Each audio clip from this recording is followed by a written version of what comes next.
evening and welcome to ITV News. This is Monday night's calendar with Michael Billington and Lara Rostron. On tonight's programme, we have a special investigation into the shocking number of women in our region killed by men already reported to the police and the worrying catalogue of missed chances to protect them.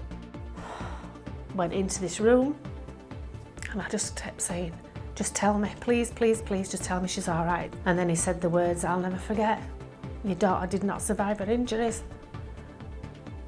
And I just said, what has he done? We're broken forever. Broken forever.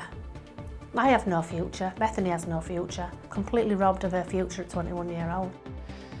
One former police officer lifts the lid on attitudes within our forces, saying some colleagues would purposely ignore reports of domestic abuse. You have a duty to uphold the law and do whatever you should do to protect a victim of crime, and there are people that just can't be bothered. We also put our findings to the Government Minister for Safeguarding Women and ask what can be done to stop these preventable deaths. Also coming up before 6:30. And investigations launched into the prison death of a grandfather jailed for his part in the Rotherham riots. In sport, it was a case of West is best in this weekend's Yorkshire derby as Leeds cut the blades down to size. And find out how 40,000 love mementos were moved lock, stock and barrel to a rather grand new home.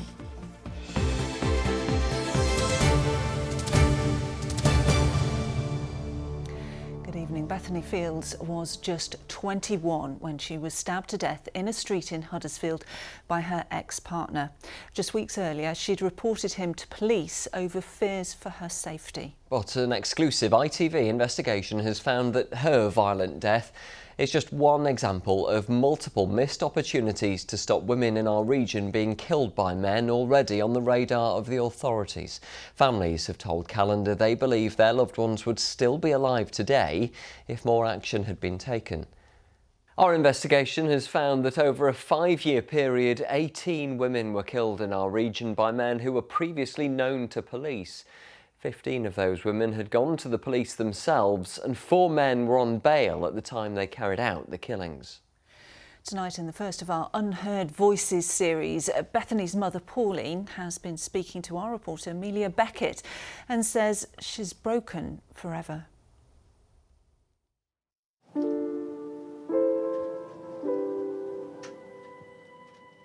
These are the faces of women, all killed by men who'd previously been reported to the police, in most cases by the victims themselves.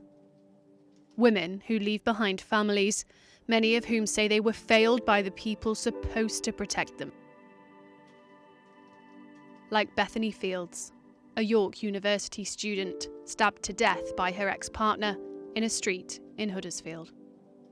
Bethany was a beautiful soul, a beautiful young lady. She had a wonderful character, quirky, comical, and there's nobody I love and respect and admire more than my daughter. And I miss her so much every day. Bethany had begun a relationship with Paul Crowther in 2017.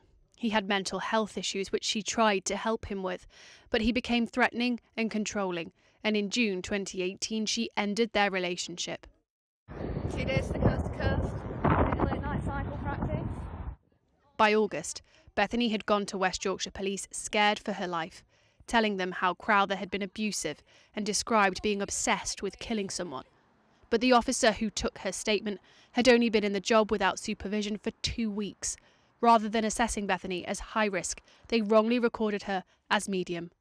4 weeks later, she was dead. I looked at my mobile phone and there were 2 missed calls from my ex-husband. I says, where are you? He says, I'm at West Yorkshire Police Station. I says to my partner, we're going to have to go to West Yorkshire Police. Went into this room and I just kept saying, just tell me, please, please, please, just tell me she's all right. And then he said the words I'll never forget. Your daughter did not survive her injuries. And I just said, what has he done? I just said, that's that Paul Crowther, isn't it? And they just hung their heads in shame. And I said, she came to you for help. And they put their heads down.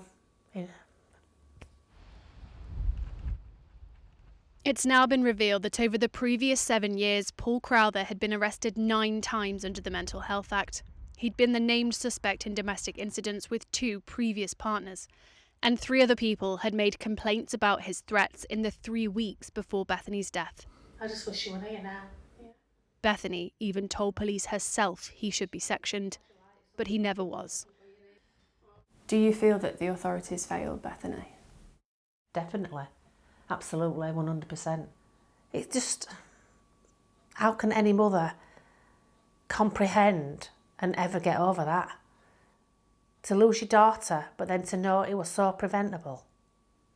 It's crushing, it's devastating, it's just, we're broken forever. Broken forever. I have no future, Bethany has no future, her father has no future. Robbed. Completely robbed of her future at 21-year-old.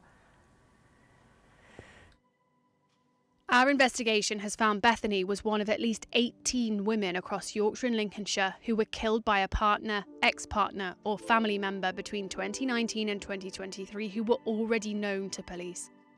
At least 15 of those women went to the police themselves, and at least 4 of the men were on bail at the time they committed the offence. You report something, the police take a report, they then record that report. Louise Taylor was a police officer for 10 years and now helps survivors of domestic abuse alongside Barnsley-based charity Resolute. While she left policing in 2009, she believes the behaviours she saw from some officers then still exist today. There were some really good officers that really dealt with domestic abuse well and really helped the victims, and there were some extremely poor officers. I was on the plainclothes unit one night and a violent domestic came in, and it sounded quite severe, and we were literally 2 streets away. So I said to my colleague, right, let's deal with this, we're 2 streets away. And he said, absolutely not. No, we're not getting tied up with that. If you're a police officer holding a warrant card, you have a duty to uphold the law and do whatever you should do to protect a victim of crime. And there are people that just can't be bothered. And it's attitudes like that which the charity founder Deborah Jones says is stopping more and more women from turning to the police for help. It's soul destroying for us as an organisation to try and navigate this system for them when they are being failed so poorly. You know, we're not seeing domestic violence protection orders being implemented. Then, you know, there's no action if a non-molestation order is breached. I've said numerous times, you know, these orders are not worth the paper they're written on, basically. We found that an alarming number of women were killed by men who were known to the police. But what about those women who take their own lives? Women who've been abused but see no other way out. I believed with all my heart that my daughter wanted to live, but what she couldn't do was live that life of coercive control and domestic abuse. Phyllis's daughter Jessie took her own life in 2018. After Phyllis fought for 5 years to prove domestic abuse was a major factor, a coroner explicitly linked it as an underlying cause. It was a landmark ruling, thought to be the first of its kind in the UK. From day one, when Jessica took her life, I have fought and battled against all agencies, all people around, to say, I knew this was wrong. But we were very fortunate that the coroner we did get could see where I was coming from. She understood.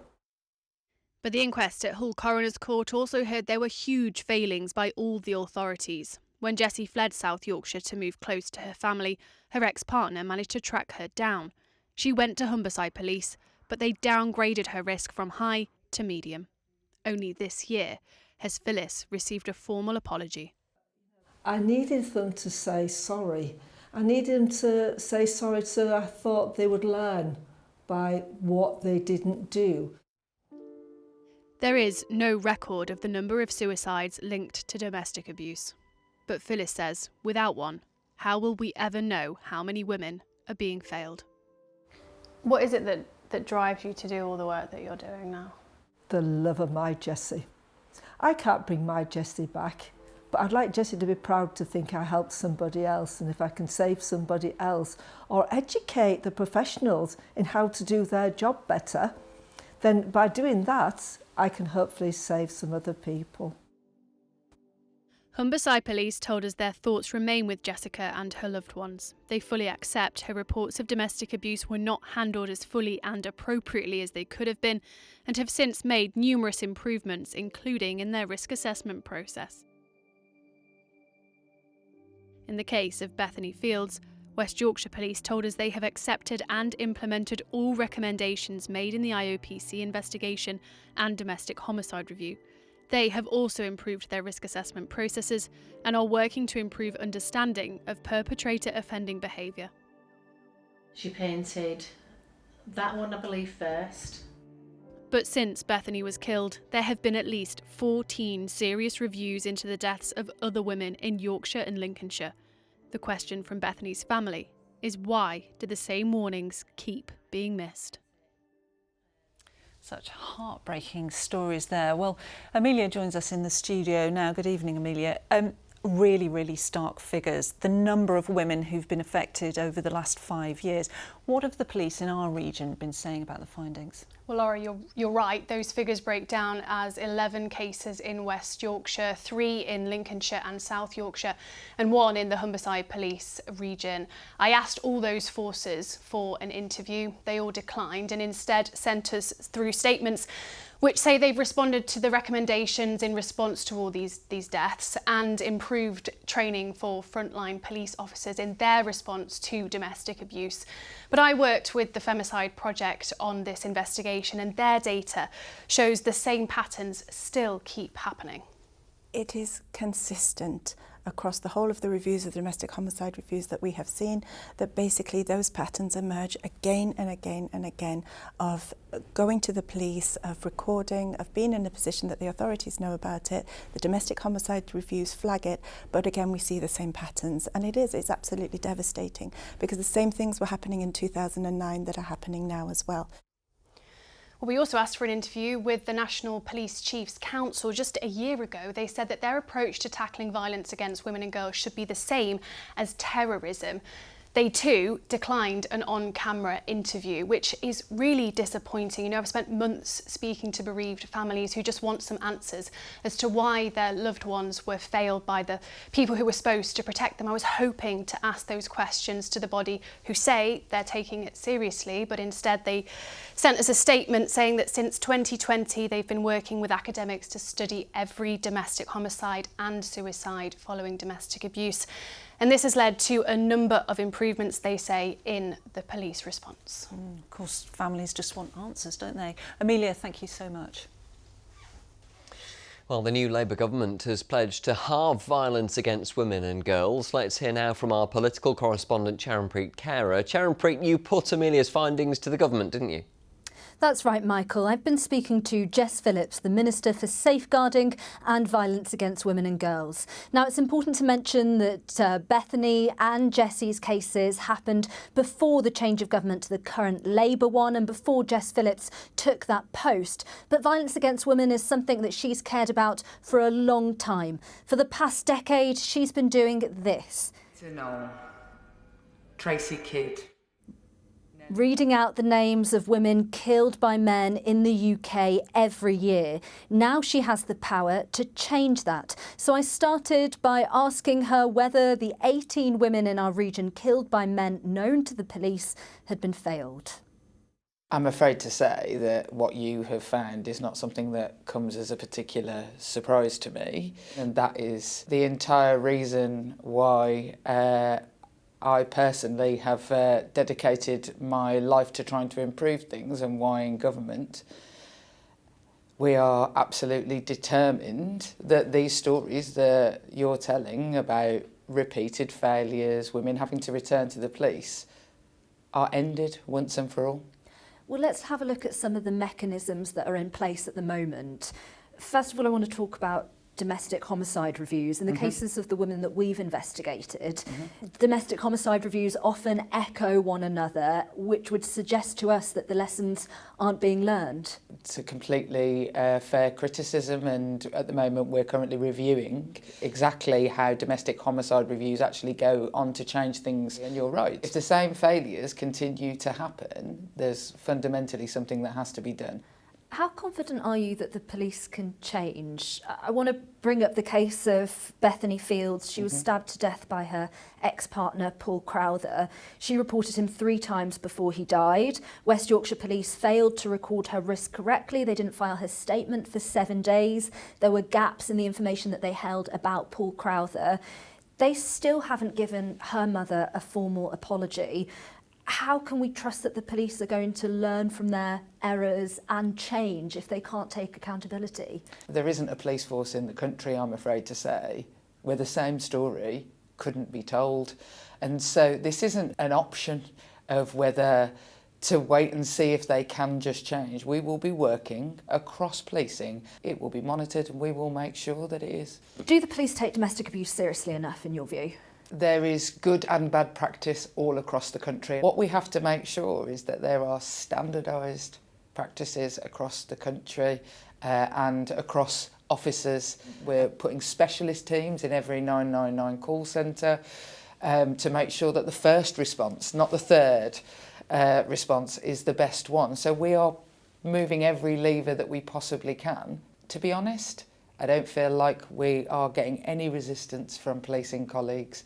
So I think that the time is now and they recognise it and we recognise it. Every year in Parliament we hear you reel off the names of women who've been killed by men. Why do you do that? Do you think it's going to change?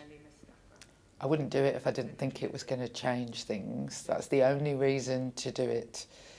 The reason that I read those women's names out is because I don't want to get used to the statistic of a woman dying every 3 days as if she's not a real human being.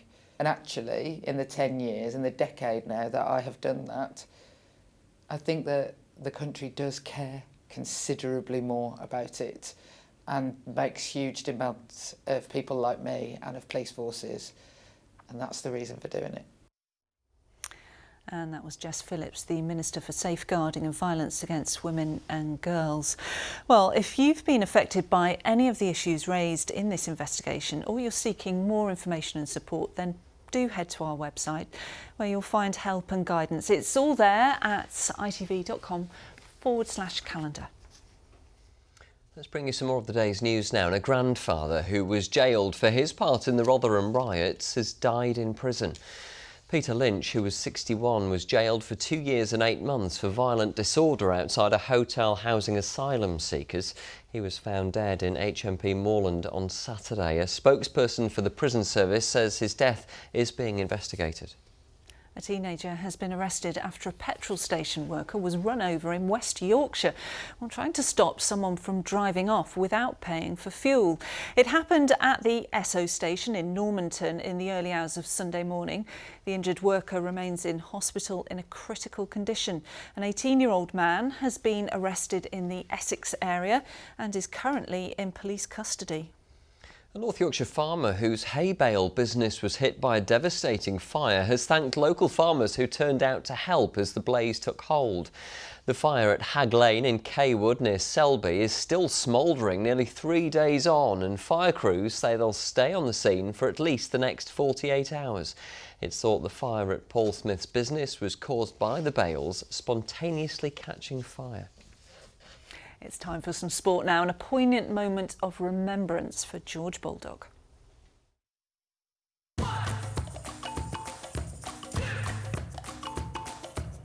Xero Accounting Software sponsors ITV Regional Sports Report. Well, Arif joins us in the studio. Good evening. Good to have you here. Now, rivalries were put to one side, weren't they, for the derby, just to remember George Baldock? Yeah, they were. It was a really lovely touch from both sides, Lara, as Leeds United and Sheffield United both laid flowers at the away end at Ellen Road to remember former blade George Baldock, who passed away earlier this month in Greece. Well, to the action, in Leeds hold the bragging rights after putting an end to Sheffield United's unbeaten start to the season.